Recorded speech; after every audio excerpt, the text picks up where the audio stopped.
it wasn't like a lot of the current comedy movies, and especially the recent Marvel universe, where everything is just handed to you on a silver platter. It's like, here's the joke. And also, let me just quickly explain what the joke is, just to make sure you really get it. And if you don't like the joke, then you're a white privileged shit, straight white male, you piece of shit.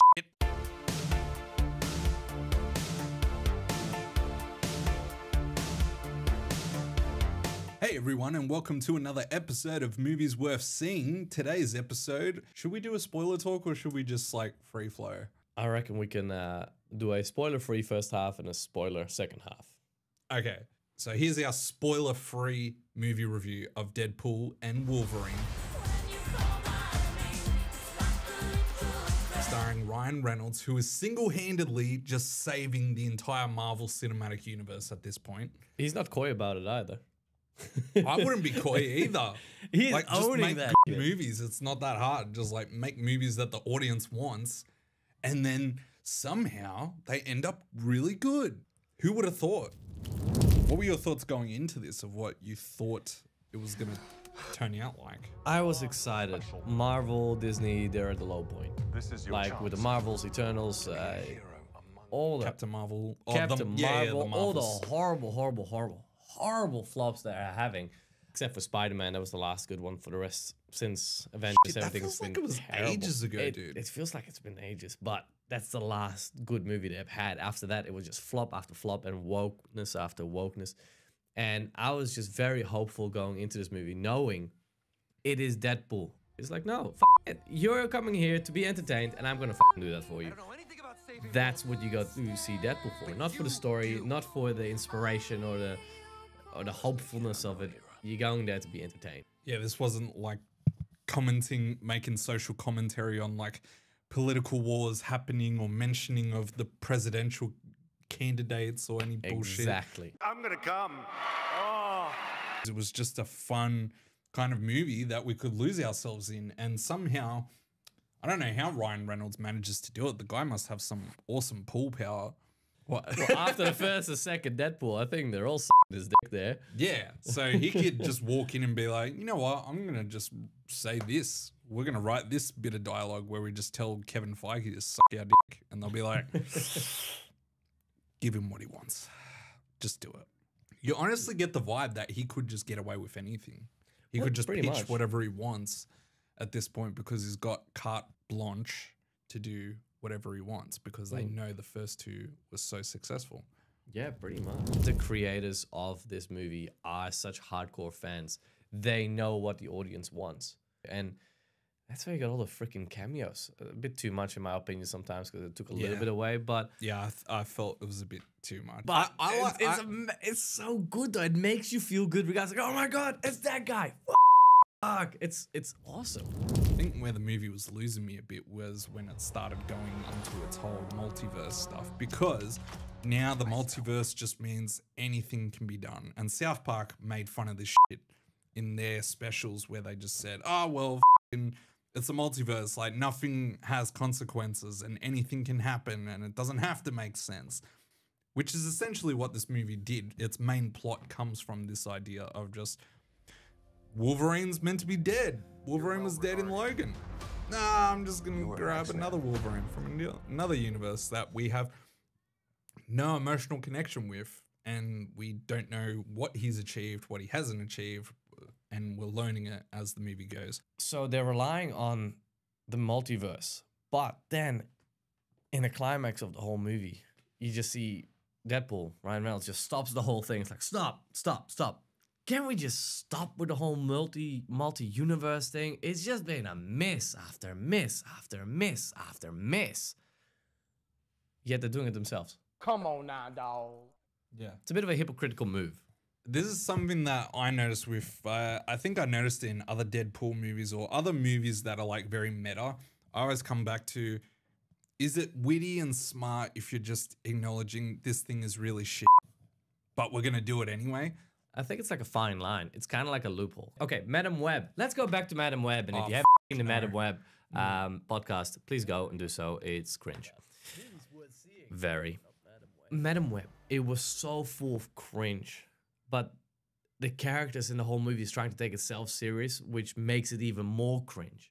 Whereas with Deadpool, there's a lot of cringe moments such as like that. It's like, oh, the multiverse again and again and again. It's been a miss and miss after again, and they do it again.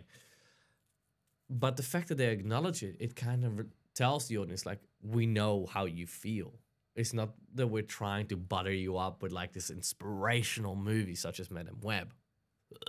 Madam Web did inspire me in some ways to kill never yourself. ever watch a Sony produced film ever again. But wait a second, isn't Unless it's Spider-Man. yeah, I was about to say Yeah. Spider-Man. Yeah. That's You got balls, Sony, I'll give you that. To constantly keep going with something that you know is not working takes balls. But it's also really dumb. Good job. Good job. Really good job. Why did you have to bring up Madam Web? let's go on a rant, I hate guys. that movie. There was niche references that I had to explain after because they were so niche. I was like, Yeah. only hardcore fans are gonna know these things, and it does make me wonder like how much of these jokes and references are gonna hit for like more casual audiences. But that's what I mean. It's a fan service. Yeah. I'm not a hardcore fan, and a lot of these niche jokes, of which we will spoil a little bit later, I didn't get them. But when I heard about it, I was like, That's smart. yes, I love that. I love that I didn't get it. I love that because it shows that it's not trying to make everything understandable for the audience that is not as involved as the hardcore fan. It shows it is an ode to the fans of the comics. Nice. And they're probably thinking any fans that have stood by like Phase 4, which has been dog shit, anyone that stood by that phase is still going to watch Deadpool and Wolverine despite how shit the cinematic universe is now. So they're probably thinking, let's throw them a bone for like suffering through Eternals and the Marvels and any other Thor, Love and Thunder, all those movies. Good job. I guess going into this, one of my concerns was going to be, is Wolverine just going to, is that relationship just going to be the entire movie? And there wasn't really any room for any other kind of characters. And I guess it depends on what your thoughts were on all the side characters from Deadpool 1 and 2. For me, it kind of sucked in a way that like there wasn't more involvement from them. They were all got pushed aside for the sake of Wolverine coming back, which I get because like they needed something big to hook people back. Look, as sad as it is, I think Marvel has no option but to bring back old characters. They're probably thinking, we don't have the patience to develop new characters or new actors. We kind of like retired a whole bunch of famous actors from the characters all at once with Endgame. All right, well, first off, let's give our final rating for Deadpool and Wolverine without spoiling. I'm going to say Deadpool and Wolverine is a return to form for the Marvel Cinematic Universe. It takes a lot of nostalgia bait and a lot of fan service to like bring people back in, and this movie feels like a giant apology for like the last couple of years with the Marvel Cinematic Universe. It's not my favorite Deadpool movie, but it's a lot of fun. Yeah, I love Deadpool and Wolverine's chemistry together. I think it's a fun entry in the Marvel world and had some really clever ideas, some great meta commentary, and the humor was there. So yeah, man. Would I see another Deadpool movie after this? I'd be a bit wary about them making another sequel after this. I don't think they will. I think this is trilogy. Finished. Well, if this is like the final ride into the sunset, then it's a pretty solid ending. I'd give it like 3.5. I'm almost at 4 stars. The only thing holding me back is I feel like while it's fun, I don't know if I would go out of my way to watch it again. You know what? This brings up a good point. I feel like this movie is great because the standards of the cinematic universe are so low right now. Whereas if this Deadpool movie came out when Marvel was hitting its peak around Endgame time, I don't know if we'd still say the same thing. I don't think you'd be able to say the same thing because all the jokes are made knowing they're at the low point. That's true as well. Yeah, So this a movie would lot not of have been material comes from the fact that they're acknowledging how crap the cinematic universe is. A freaking amazing, fantastic intro.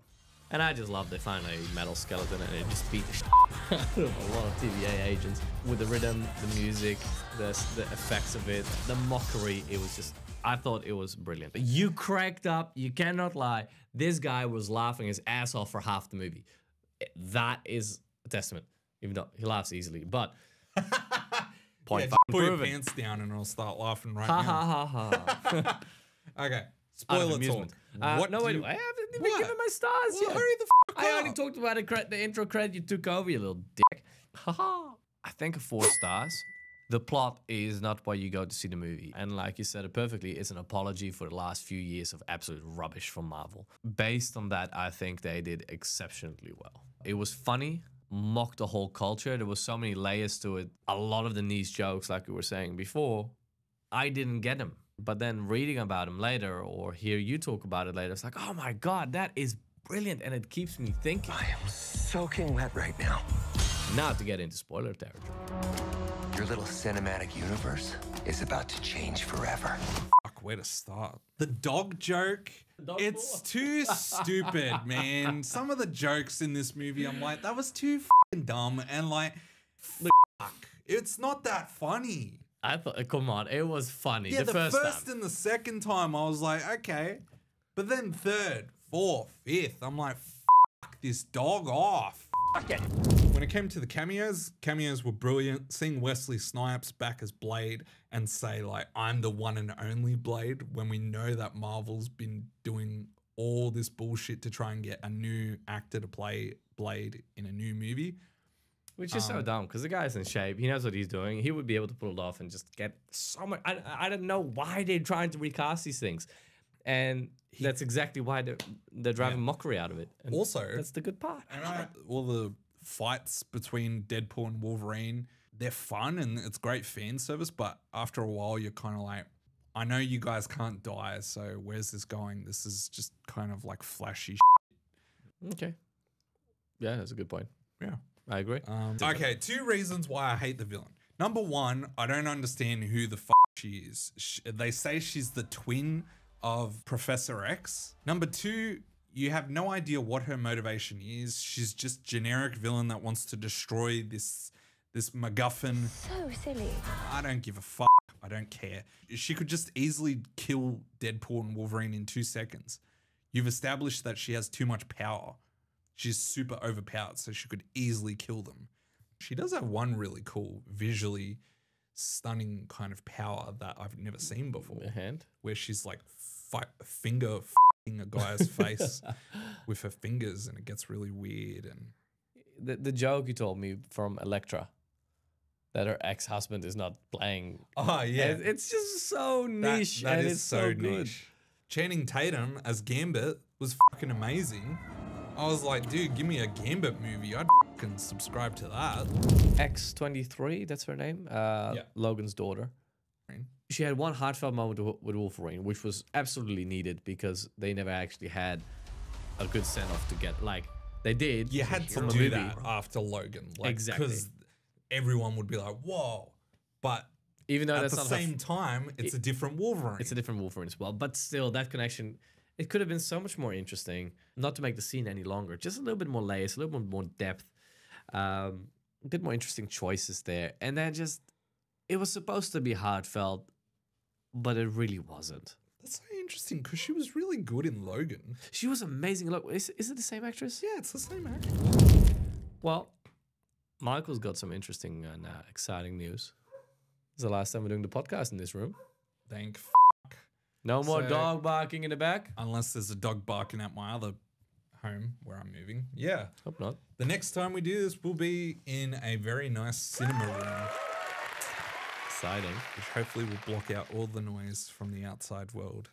Yeah. And then, yeah, the real fun will start. Woohoo. So that's our thoughts on Deadpool and Wolverine. If you enjoyed this video, please like, share, and subscribe for more videos like this. And tell us your thoughts. What did you think of Deadpool and Wolverine? Comment below and let us know.